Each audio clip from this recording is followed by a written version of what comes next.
Hello, all you coin collectors out there, and welcome to DC Coin World International Coin Channel. Today we're going to talk about the invaluable 1954 United Kingdom 1 cent coin. And by invaluable, what we mean is you can't put a value on it. How many were there? One. There's one known in existence, and that is the famed British coin collector Wilson Peck said that he had one, had seen one. Other people have seen it. Apparently, in 1954, they were experimenting with the new design because in 1953, Queen Elizabeth had taken the throne. And in 1954, they were trying to work out the new design, and they didn't issue any except some experimental ones, one of which, at least one of which, Wilson Peck apparently got.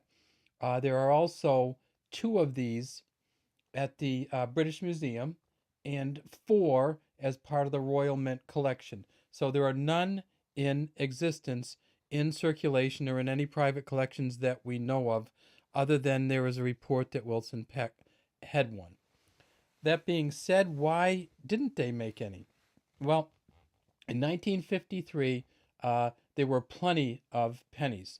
World War II had created a surplus of pennies, the post World War II mintings, and so they didn't really need any, except that Queen Elizabeth took power in 1953 after her father died. So Britain always issues new coinage when there is a new heir to the throne, and that was going to be Queen Elizabeth II. And so in 1953, the Royal Mint made 1.3 million Elizabeth II 1 penny coins. And we don't have one of those. Those were almost all in coin sets. Apparently, there's a few that they allowed to circulate, but I haven't seen a circulated one, to be honest with you. So they may be out there, but I haven't seen one. Well, so what did they do then? Well, in 1953, they made 1.3 million. 1954, they made one that we know of, or there's still one out there we know of, and then some kind of funky coins that the Royal Mint has. In 1961, that's when they actually started minting them again. Of course, the 1961 coin is not the same front as a 1963 coin, because on the 1953 coin, it says Brit Omni on it. In other words, Queen of all Britons.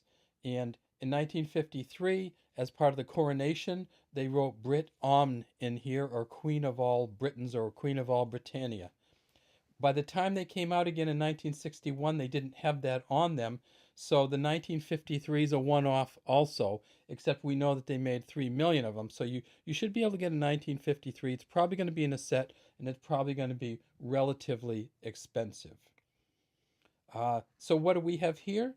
Well, it says Great Gracia, Dia Gracia, Regina, FD, and then on this side it says Elizabeth II. So let's read it this way. Elizabeth II, Dia Gracia, by the grace of God, Regina, or Queen, and Defender of the Faith. And there is a plus at the top.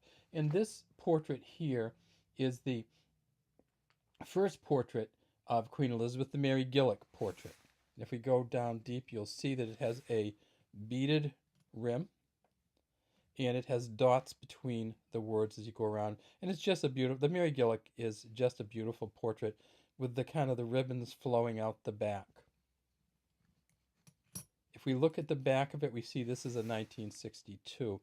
So 1962 was essentially the second year this coin was made. It was made in 54, but they only made one. It was made in 61, and in 61, they didn't make a lot. They made 48.3 million. You should be able to get one of the 61s out there for a dollar, or certainly less than $2.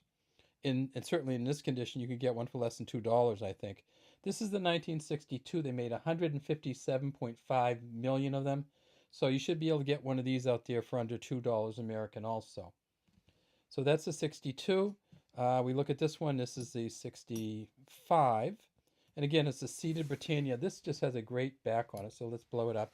Has the lighthouse here, has the shield with the Union Jack on it, has the water here, has the trident that she's holding. Her helmeted, seated Britannia rules the waves. And this is a 1965 coin. In 1965, they made 121.3 million. Let's see what the next one is. We just got these coins, and I'm just looking through them and trying to separate them out. This is the 1966. Again, a seated Britannia. You see, this one is much more characteristic of the wear pattern. So this coin is a bronze coin, but it will wear down. Certain of the metals will wear off. Some of the copper will kind of wear off, and you'll be left with the other metals kind of sticking out, and that happens very frequently. You kind of get this lined. And if you look at this, this is the ridge where this is just like a rust here, but this is the ridge where your hand would touch it if you went across this coin. It sticks up in these areas, especially if you held it in the middle. That's where you would get this coin. Now, it's a bronze coin, 9.45 grams, 30.8 millimeters in diameter, and 1.6 millimeters in thickness. It was demonetized on August 31st, 1971. And of course, when it was demonetized, the new coins came out. And this is one of those new coins, the new British, or new penny. It's a 1 penny coin. It's a decimalized coin, though. There were 100 of these in a dollar. The old British 1 penny coin, there were 240 of these in a pound. And I don't mean a dollar. I mean there were 100 of these in a British pound. Decimalizing it instead of 240. And then finally, the last of these is the last of the series, really. And it's a 1967 coin. And so again, you say, well, the last of the series, I know that they made this coin after 1967 because I've seen a 1970. In 1970, they only released proof sets of this. So you won't see a 1970 1 penny coin in circulation.